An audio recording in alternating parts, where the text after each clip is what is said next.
Can the GSL champ get out of his group? Where has Artosis gone? And what do Erasers and Breadcrumbs have in common? All of these questions will be answered in today's episode of StarCraft Today. StarCraft Today. Your favorite StarCraft news show.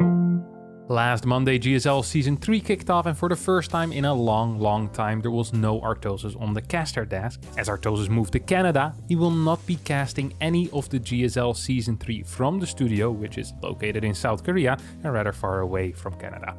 Group A got covered by State and Tasteless instead, and perhaps the entire season will be Tasteless and State, or perhaps we'll see some caster rotation. I am not sure, and I could not find any info on this, so time will have to tell. Enough about the casters, as we had a fantastic Group A on our hands with Beyond, Armani, Astraea and Hero, and the first match of the day was between the latter two. In Game 1 between Astraea and Hero, we saw a somewhat failed proxy oracle out of Hero put Astraea in a good economical position. This eventually led to a semi-base trade in which Astraea got the better end of the deal and managed to win game number 1. In the second game, Astraea opted for a proxy robo, while Hero played a 4-stalker into Stargate opener. Although Astraea killed about 10 workers with 2 adepts, he ended up losing the game as his natural base wall wasn't properly secured, and thus Hero stalkers barged in and took control of the main base of the American PROTOSS, eventually forcing the American to tap out. After some successful DT harass in the early stages of Game 3, Astraea looked to have a kill timing, but sadly for the foreign fans, Astraea hit slightly too late and walked into one too many disruptor shots. Hero counterattacked and was successful, as Astraea could not muster up a defense. The second series of the day was a one-sided affair, with Beyond making Armani look like a bit of an amateur, winning Game 1 with a quick 2.5 base all-in, while in Game 2 a simple 3 base push was enough to make Armani tap out, giving the series to Beyond.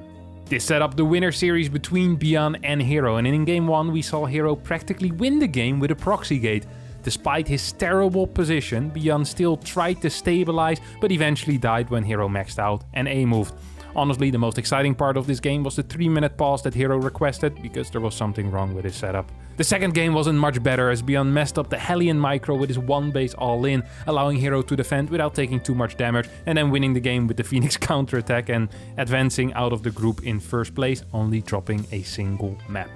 In the losers match, we saw a dominating Astraea in Game 1 versus Armani, up a base in PROTOSS versus Zerg and teching into carriers. This was a sure win for the TOSS until the lurker drop hit. From that point on, Astraea fell apart with mediocre army splits and suboptimal decision making, and eventually was forced to GG out. In the second game of this series, we saw Armani go for an uninspiring Roach Queen push, which hit a tad late and was microed rather poorly, thus handing Game 2 on a silver platter to Astraea.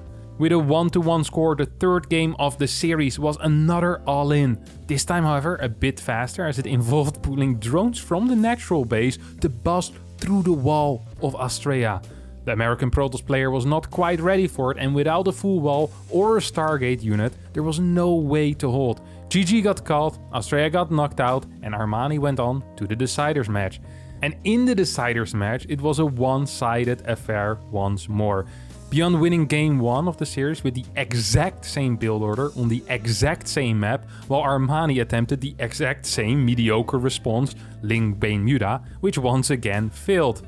In the second game, Armani got such a huge lead that even the 1919 White Sox would have trouble throwing this one out of the window. Armani, however, managed to do just that by taking bad engagement after bad engagement. This led to Beyond eventually getting an unbeatable Ghost army, and Armani being forced to tap out once more, allowing Beyond to advance to the round of 10, while Armani got knocked out in third place. Group B of the GSL with Reynor in it will be played tomorrow on the Thursday, starting at 6:30 PM Korean Standard Time. And now that we're talking about the young Italian anyway, let's discuss a little tournament called the Gladiators Cup. The Gladiators Cup is a 16-player single elimination bracket tournament which ran its course in just one day. We saw a dominant Dark taking out Serral with a 3-2 score in the semifinals and advancing on into the finals. In the second semifinals, we saw Beyond take on Reynor, and in Game 1 Reynor took a massive lead but wasn't able to turn that lead into a win, as Beyond stayed in and camped till the Ghost Thor army gave him the victory. On the next 3 maps we saw Reynor switch it up multiple times, winning a game with Mutas, winning a game with a drone pool versus a proxy Rex, and in the final game taking a huge lead after a successful Roach bust, which eventually led to the 3-1 victory in the semifinals versus Beyond. This meant that the finals would consist of Dark and Reynor, and rather than facing Dark in a ZVZ, Reynor decided to play PROTOSS instead. And in the first game, the Korean Zerg tested Reynor's defenses by opening up with a Queen, Ling, Spinecrawler, Nidus all-in, which Reynor stopped adequately and honestly gave him a massive lead, which eventually turned into a late game win. After 3 games, the score was 2-1 in favor of Reynor, and that is when Reynor decided to swap back into Zerg and forcing the ZVZ mirror. Dark managed to win that ZVZ, which once again led Reynor to switch back into PROTOSS. After that they traded maps, and with a 3-3 score the final game got played on Cosmic Sapphire. And this game on Cosmic is honestly one of the sickest PROTOSS versus Zergs that I've seen in my life, and thus the game of the week. A constant stream of Links, Banelings and eventually Ultras heading in for run-bys and killing an infinite amount of workers, while Reynor desperately tried to hold on for his dear life. Burrowed Links, Nidus Worms with Ultras popping out, and a final Broodlord push gave Dark the win in this intense best of 7 finals. Big win for Dark, but also an impressive performance out of Reynor, who now is ranked as the 11th best PROTOSS in the world, just ever so slightly above... Yep, ever so slightly above this guy, who is ranked 12. We also saw the Theater of Dreams being played, or well, some people just saw a dancing chicken on a black screen due to some issues with Africa TV. But anyways, it was an 8-man tournament, starting with 2 round-robin groups, and in a stacked Group A, we saw Hero and Clem advance in 1st and 2nd place respectively, while Beyond and Reynor got knocked out.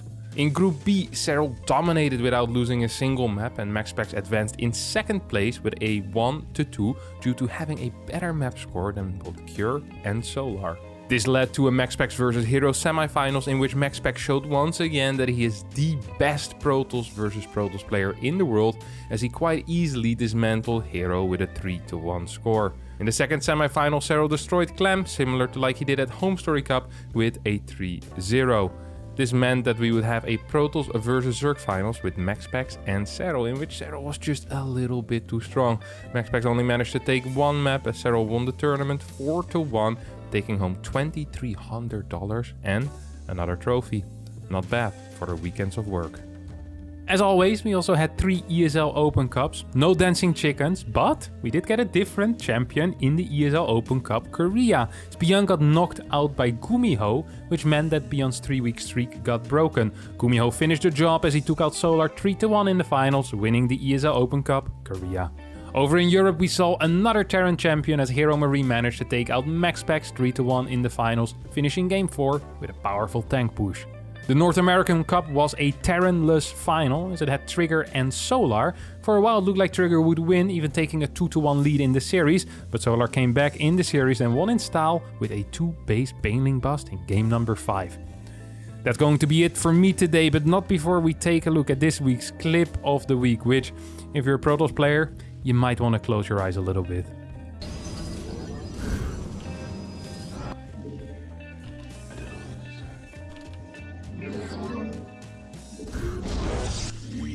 Oh shit.